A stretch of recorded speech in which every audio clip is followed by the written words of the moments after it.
Muy bien, vamos a continuar con nuestra serie de clases el día de hoy. Jesús el siervo sufriente. Recuerda que estamos estudiando el Evangelio de Marcos, ¿ok? Y la clase del día de hoy se titula El mejor alimento. Pero si te das cuenta, dice uno. Esto quiere decir que es la parte uno. ¿Sabes? Vamos a estudiar uno de los milagros más famosos y más impactantes en la vida de Jesús, que es la multiplicación de los panes y de los pescados. Este fue un milagro que realmente a todos impactó porque en los cuatro evangelios están escritos y nos vamos a valer de otro de los evangelios para poder ver más detalle y sacar más, pues toda la profundidad que tiene el mensaje de este suceso, ¿ok? Entonces, por eso decidí mejor separarla en varias clases, en tener una pequeña serie de clases con respecto a este tema, a este milagro, porque si no iba a saturar demasiado el día de hoy y creo que mejor vamos a aprender todo lo que tenga que decirnos la palabra con respecto a este suceso maravilloso. Y bueno, ahí te cuento un poquito, no sé si sepas, pero justamente hay tres evangelios que se parecen muchísimo, que es el evangelio de Marcos, de Mateo y de Lucas, que se conocen como sinópticos y tienen esa misma visión. No es que podemos pensar como por qué se copiaron la tarea, pues simplemente se ayudaron, se inspiraron y a fin de cuentas eran los mismos sucesos, quizás con algún pequeño detallito extra, pero es el mismo suceso, es la palabra de Dios y por eso pues se parecen bastante. Pero el evangelio de Juan llega después, un tiempo después, a poder complementar y dar detalles extras de lo que ya estaba escrito. Entonces, por eso nos vamos a basar o nos vamos a ayudar en el Evangelio de Juan para poder comprender más este milagro. ¿Ok? Entonces, la clase del día de hoy, el mejor alimento, parte uno. Y espero que eso también te sirva y te ayude para decir, quiero escuchar las demás. Para empezar, vamos a ver un video. Vamos a verlo.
Muy bien, no sé si te guste este tipo de música o no, pero me da mucha risa el video. La verdad es que Ahorita vas a ver por qué te lo puse, porque me hace pensar un poco en la escena que vamos a leer y a estudiar el día de hoy.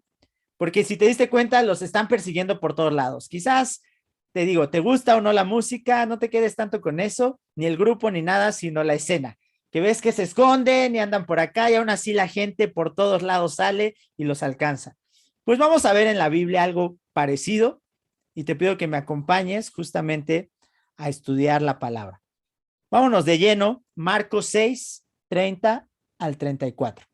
Y dice así, los apóstoles se reunieron con Jesús y le contaron lo que habían hecho y enseñado, y cómo no tenían ni tiempo ni para comer, pues era tanta la gente que iba y venía. Jesús les dijo, vengan conmigo ustedes solos a un lugar tranquilo y descansen un poco. Así que se fueron solos en la barca a un lugar solitario. Y aquí vamos a parar un poco. Si te das cuenta, había mucho que hacer y el ministerio de Jesús ya era conocido por muchos lugares, porque ya no nada más era que un día te tocara escuchar a Jesús, sino que también sus discípulos, los apóstoles, ya estaban llevando el mensaje a muchos lados. Y por eso dice que se reunieron con Jesús y le contaron todo lo que habían hecho y todo lo que habían enseñado. El mensaje se seguía expandiendo y ya eran conocidos por muchos, muchos, muchos lugares. Era tanto el trabajo que no tenían tiempo ni para comer, porque había muchísima gente todo el tiempo. Y si recuerdas, ¿no? Que Jesús los envía, vimos lo de sigue la misión, vimos lo de quitarse el polvo de los pies. El mensaje estaba ahí y hay mucho que hacer, hay muchísimo trabajo todavía. Pero ¿qué les dice Jesús cuando vienen? Vengan conmigo, ustedes solos, a un lugar tranquilo y descansen un poco. Me gusta pensar aquí mucho y ver el corazón de Dios, que sabe que llevar el mensaje no es algo sencillo. Requiere mucho esfuerzo físico, mental, emocional. Muchas cosas pasan cuando tú llevas el mensaje. ¿Y qué dice él? Tranquilos, descansen un poco. Sabes, es importante que en nuestra vida tengamos la disciplina del descanso. ¿Por qué nos sirve? Pues primero, Dios ya lo instauró, lo dejó desde el principio, dejó claro en la creación que Él trabaja 6 días y deja otro de descanso.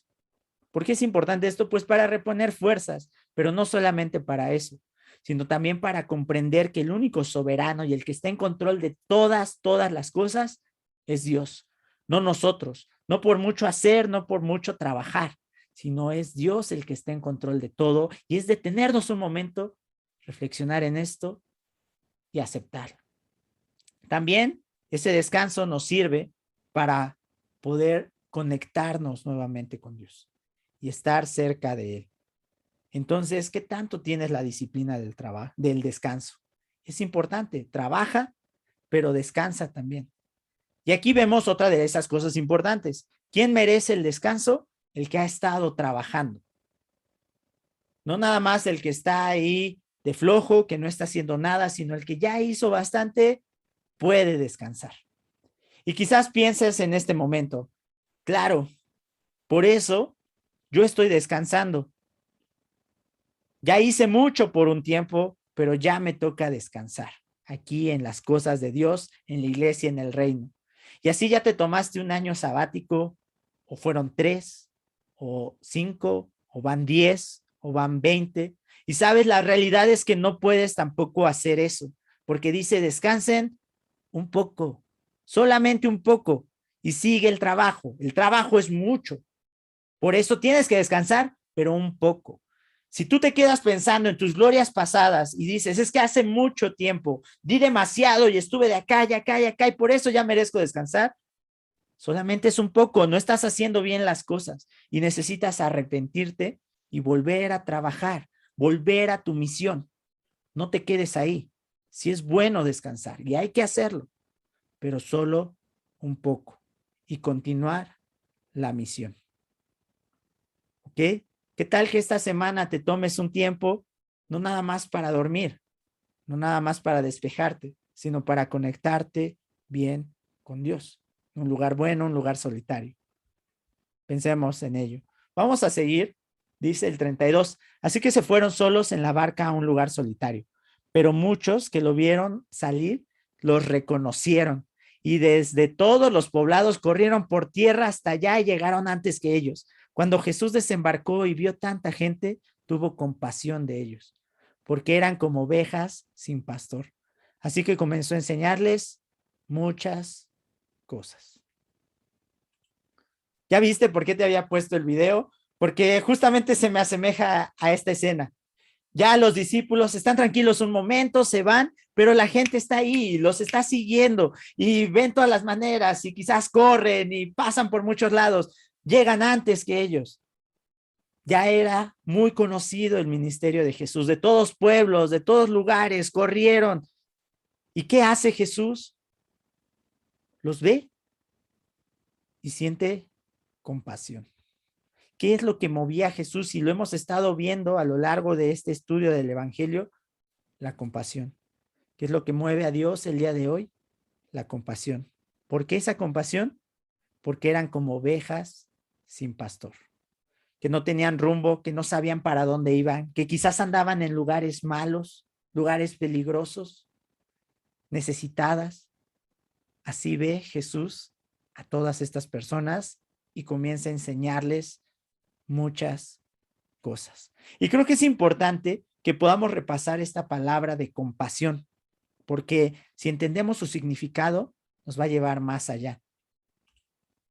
Y mira, te lo voy a compartir aquí. Aquí está compasión. No sé leer griego, entonces tú lo puedes leer ahí. Dice, es el verbo que procede del hombre esplagna, que significa vísceras principales, es decir, corazón, pulmón, hígado e intestino. Los griegos sostenían que estas vísceras constituían el asiento de las emociones y pasiones, especialmente de la ira, la ansiedad, el miedo e incluso el amor.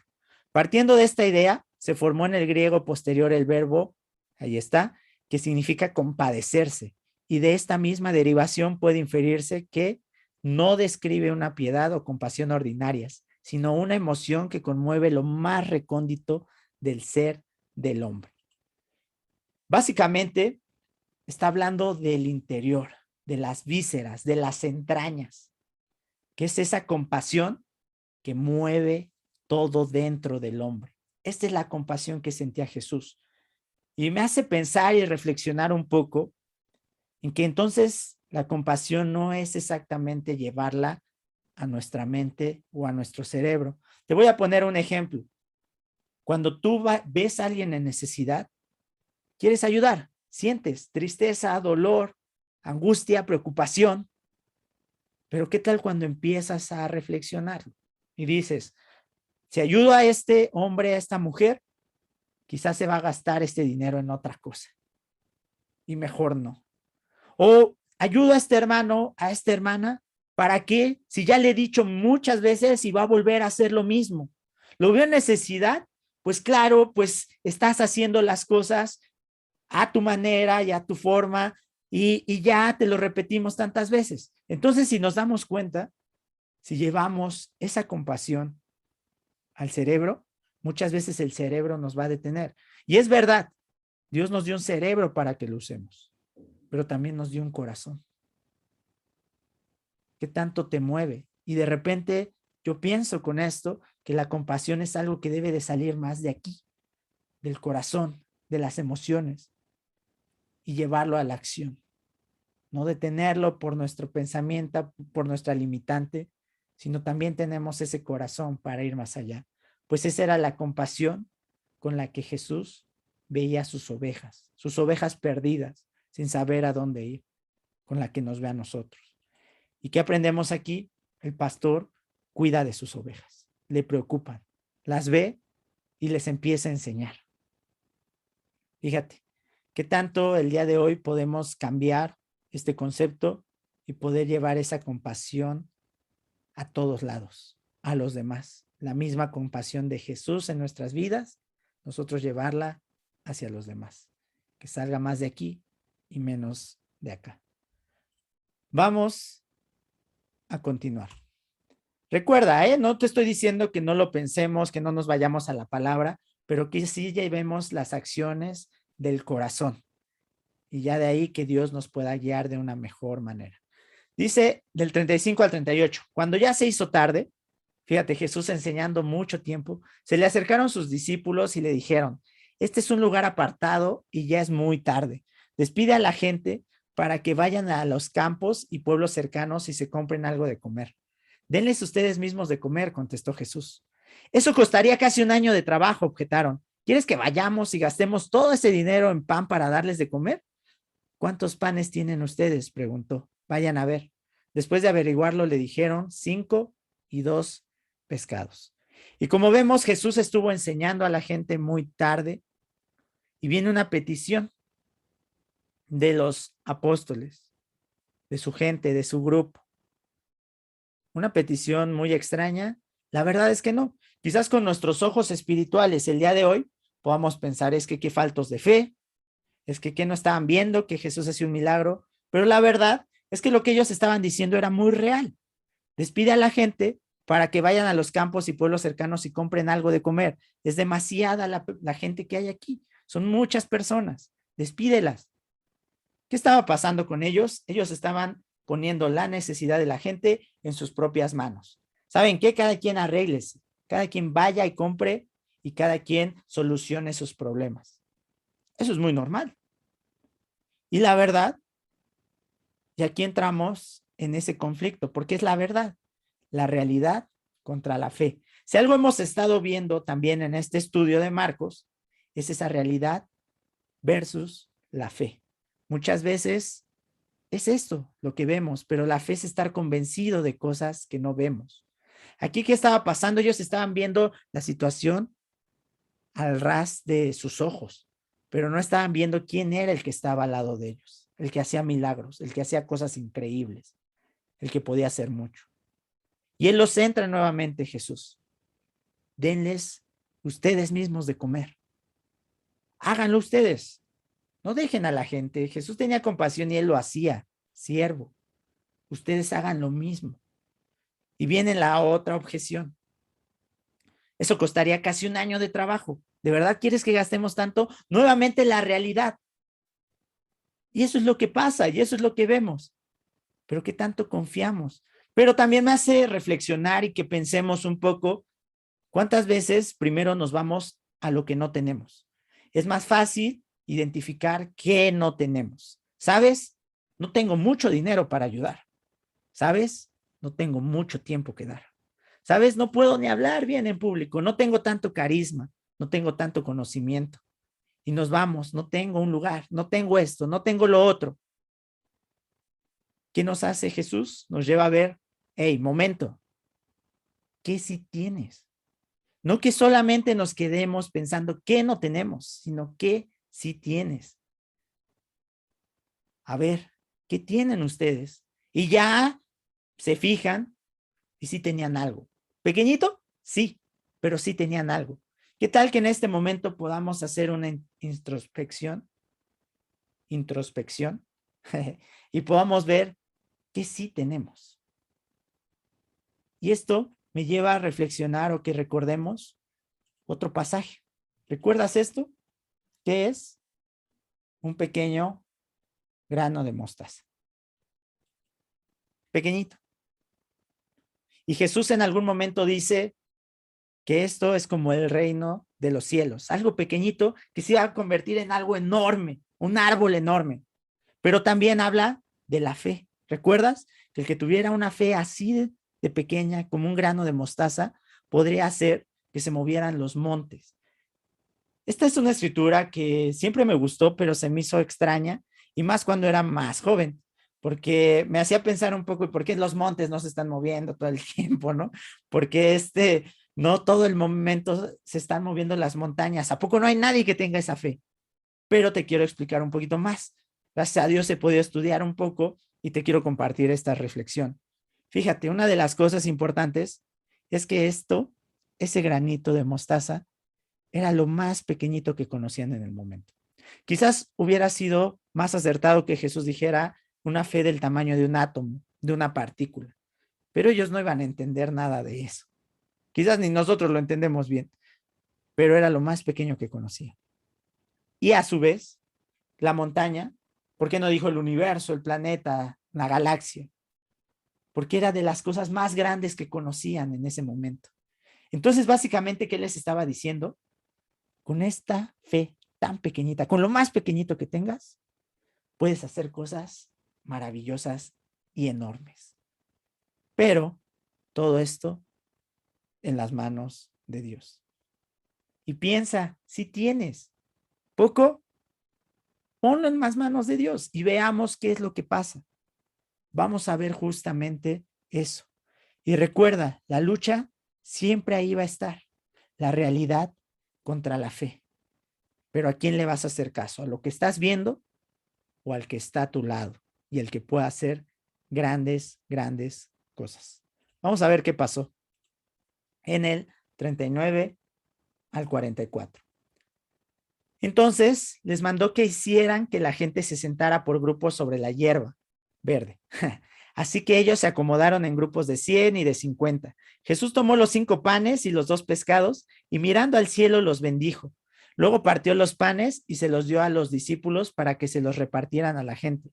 También repartió los 2 pescados entre todos. Comieron todos hasta quedar satisfechos y los discípulos recogieron 12 canastas llenas de pedazos de pan y de pescado. Los que comieron fueron 5,000. Y fíjate lo maravilloso que pasa en este momento. Lo poquito que tenían, Jesús lo hace enorme. Y también me hace reflexionar un poco acerca de la iglesia, un grupo pequeño que puede ser una gran bendición para un grupo más grande, para el mundo. Y esa es la finalidad de la iglesia, honrar a Dios, pero también ser luz del mundo. La iglesia no es para estar peleando, para estar discutiendo, para ver quién tiene la razón, quién tiene más razón que el que tiene la razón, para chismes, para peleas, para discordias, para celos, para envidias. No es para eso. Es cierto, somos humanos y la iglesia está llena de pecadores, pero somos gente que está buscando la santidad y que se está arrepintiendo. Y que la iglesia, el propósito es que sea luz para el mundo. Piensa que unos pocos, los apóstoles, pudieron bendecir a mucha gente al lado de Dios. Que tanto vemos esa misión en nuestras vidas. Pero también por otro lado, podemos ver que un discípulo verdadero da. Que no un discípulo verdadero se queda solamente recibiendo. Si te das cuenta, le dan los panes a Jesús, lo poquito que tenían. Eso poquito dáselo a Jesús. Confía en él. Y él, a su vez, lo reparte. Crea materia y lo reparte. ¿A quiénes? A ellos, para que a su vez ellos lo repartan a otros. Fíjate qué interesante es esto. Si tú estás aquí el día de hoy solamente esperando recibir, no estás siendo un discípulo de Jesús. ¿Qué? ¿Tan radical es el asunto? Sí, porque Jesús lo hacía, él estaba dispuesto a dar, a servir, y por ende y por definición un discípulo hace lo mismo que su maestro. Entonces, si tú no estás dando, no estás siendo un discípulo de Jesús. Y si solamente estás aquí esperando que alguien te dé algo, ¿qué te van a dar? Te vas a aburrir, te vas a cansar y quizás te vas a ir. Y no solamente te vas a ir, te vas a ir enojado y amargado porque nunca me dieron lo que yo necesitaba, lo que yo quería. Esa es una realidad, pero la vamos a ver más adelante en otra clase. Ahí quédate con la espinita para que quieras escuchar la siguiente clase, ¿ok? Pero recuerda, un discípulo de Jesús está dispuesto a dar. Entonces ahí ya no lo veamos tan ligero. Si tú no estás dando, no estás siendo un discípulo de Jesús. No es que eso de servir, eso de ayudar, como que no es lo mío. No. Si eres un discípulo, estás dispuesto a dar a los demás. También pensemos, el milagro ocurrió y solamente hubo una petición, que la gente se sentara en grupos. A veces, para recibir el milagro de Jesús, necesitamos hacer cosas sencillas. Quizás de repente va a ser nada más, conéctate y escucha, pon atención, obedece esto, porque quizás hubo gente que dijo, ay, no, hay mucha gente, mejor me voy. Y les dijeron, hey, siéntense. No, y se fueron y se perdieron del milagro. ¿Quién sabe? pudo pasar. No lo dice, ¿ok? Pero podemos ver que era algo sencillo y a veces nos pide Dios cosas tan sencillas, que obedezcamos cosas tan pequeñas, pero qué tan dispuestos estamos a hacerlo para que ocurra un milagro. No tenían que hacer la gran cosa. Siéntense y reciban el milagro. ¿Qué tan dispuesto estás tú a obedecer a Dios en lo que Él te mande, en lo que Él te diga? Entonces reflexionemos muy profundamente que lo poco en las manos de Dios puede ser mucho. Y de bendición no nada más para ti, sino para muchos otros. Qué increíble es nuestro Dios. También que aprendemos que el pastor cuida sus ovejas, pero también el pastor alimenta a sus ovejas. ¿No se te hace especial la visión que tiene Dios de nosotros? La visión de Jesús, de su gente, de su pueblo. Aquí los alimenta hasta físicamente, no nada más espiritualmente. El pastor alimenta a sus ovejas. Entonces, una pregunta importante para hacernos es, ¿qué tienes para ofrecer a Dios? Y si tu respuesta es nada, casi nada, entonces no has entendido nada de esta clase. Lo poquito que tienes, esa poquita fe, eso que arrastrándote estás aquí, eso entrégaselo a Dios para que Él haga cosas maravillosas. Dios puede hacer cosas tan grandes. ¿No te has puesto a pensar de repente cómo es que tú puedes ayudar a otra persona cuando tú has pasado tantas cosas, cuando tú has fallado tanto? ¿Cómo es que puedes animar a alguien cuando tú estás desanimado? Porque con eso poquito que estás confiando, que estás haciendo, Dios lo multiplica y pasan cosas maravillosas. Solamente ponlo en sus manos y que Él haga grandes, grandes milagros. Como te dije, pues en esta historia vamos a valernos o apoyarnos un poco en el Evangelio de Juan para que nos dé más visión. Y por ello vamos a salirnos un poquito y vamos a leer en Juan 6, 14 al 15. Acompáñame a leer, por favor. Dice así: al ver la señal que Jesús había realizado, la gente comenzó a decir, en verdad este es el profeta, el que ha de venir al mundo. Pero Jesús, dándose cuenta de que querían llevárselo a la fuerza y declararlo rey, se retiró de nuevo a la montaña, él solo. ¿Qué estaba pasando? La gente ve el milagro y dice, es él, el profeta que nos va a liberar, que nos va a dar comida todo el tiempo, que nos va a ayudar, que nos va a cuidar, que nos va a librar de estos opresores. ¿Y cuál es su deseo o qué es lo que quieren hacer? A la fuerza, declararlo rey. No sé qué tanto pensemos a veces que hacemos cosas por Dios que suenan maravillosas, pero sin que le agraden a Él. Y hay que tener esto mucho en cuenta. ¿Por qué no mejor primero tomarlo? ¿Por qué no le preguntaron, Jesús, qué quieres que hagamos? Sino en el ímpetu y en todo, vamos a hacerlo rey. Y él dice, no, y se va. Aquí sí hay que usar también el cerebro. Hay que usar la palabra de Dios que nos ha dejado para saber qué es lo que Él quiere. Este pasaje no lo vamos a ver más, porque nos va a servir en otra de las clases, ¿ok? Solamente recuérdalo. Y eso es lo que estaba pasando. Vamos a continuar la lección en Marcos. Volvemos a Marcos 6, del 45 al 52. Y dice así. Enseguida Jesús hizo que sus discípulos subieran a la barca y se le adelantaran al otro lado a Betsaida, mientras él despedía a la multitud. Ya viste, ya volvemos al paralelo. Cuando se despidió, fue a la montaña a orar. Al anochecer, la barca se hallaba en medio del lago y Jesús estaba en tierra solo.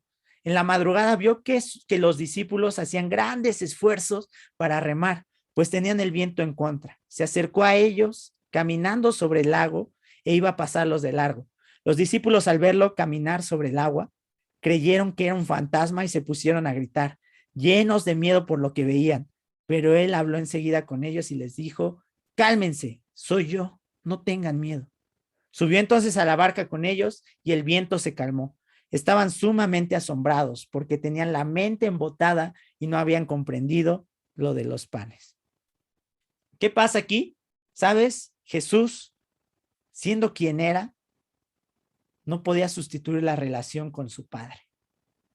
Y esta es una de las lecciones que debemos aprender.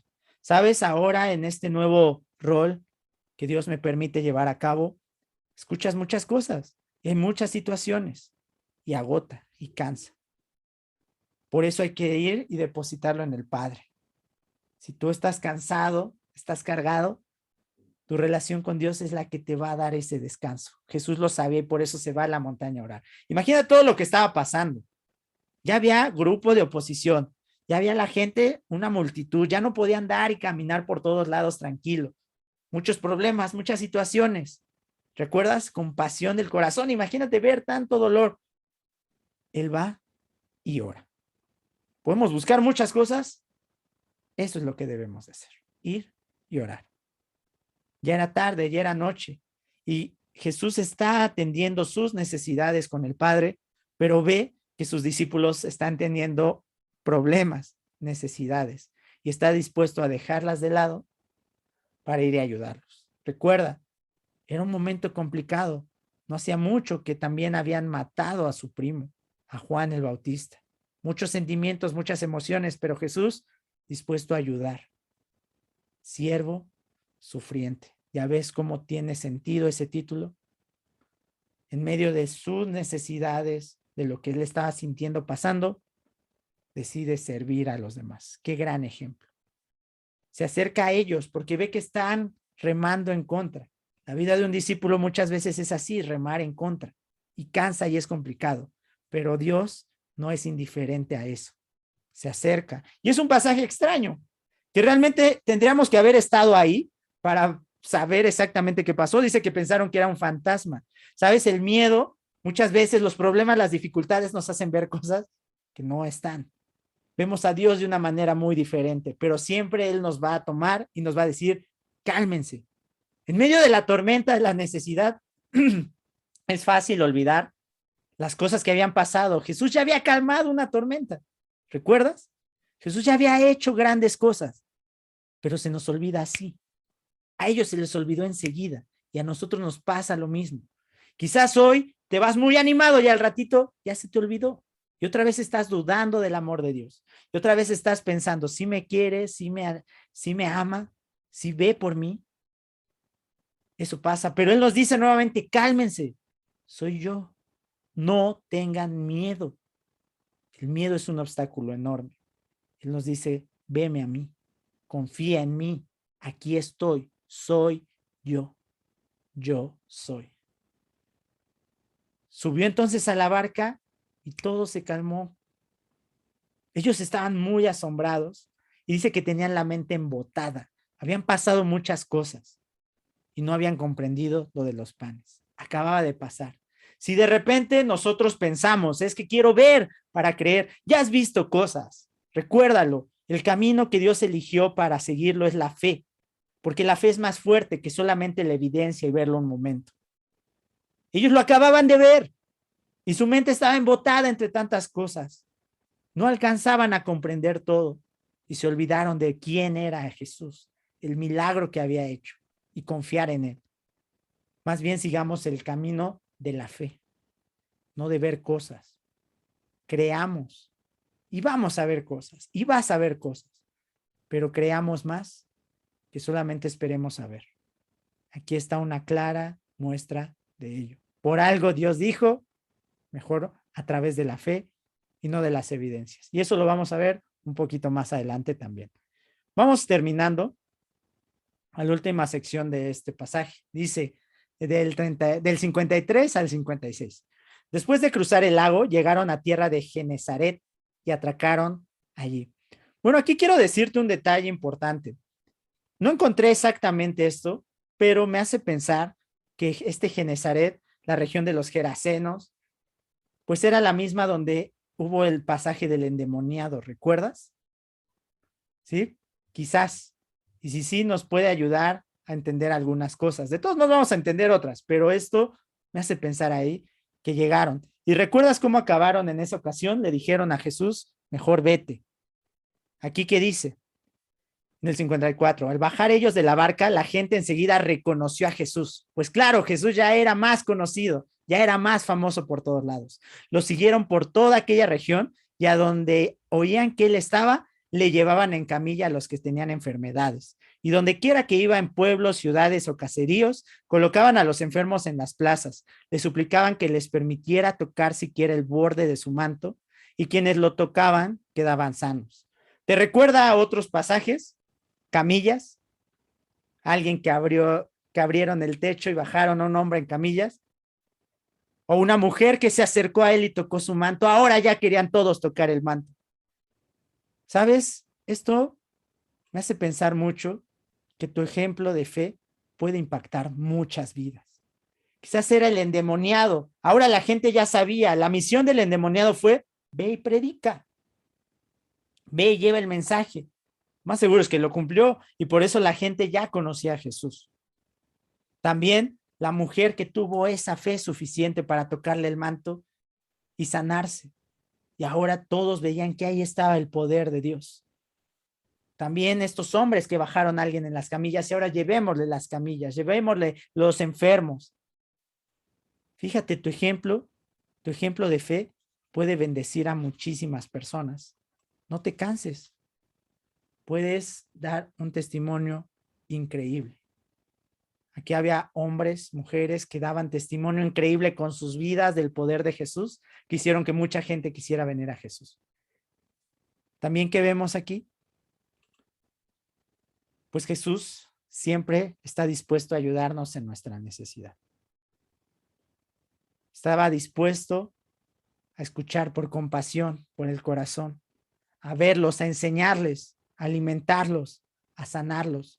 Y ese es el mismo Jesús que está dispuesto a ayudarte el día de hoy. Pero ¿qué tan dispuesto estás tú a acercarte, a dejarte servir de esta manera por Él? Y a su vez, tomar ese mismo camino y servirle a los demás. Fíjate, cosas increíbles pasan al lado de Jesús. Milagros maravillosos, sanaciones, multiplicación de comida, cosas increíbles. Jesús, el siervo sufriente, siempre dispuesto a ayudarnos en nuestra necesidad. ¿Qué tan dispuesto estás tú a ser ayudado? Muchísimas gracias.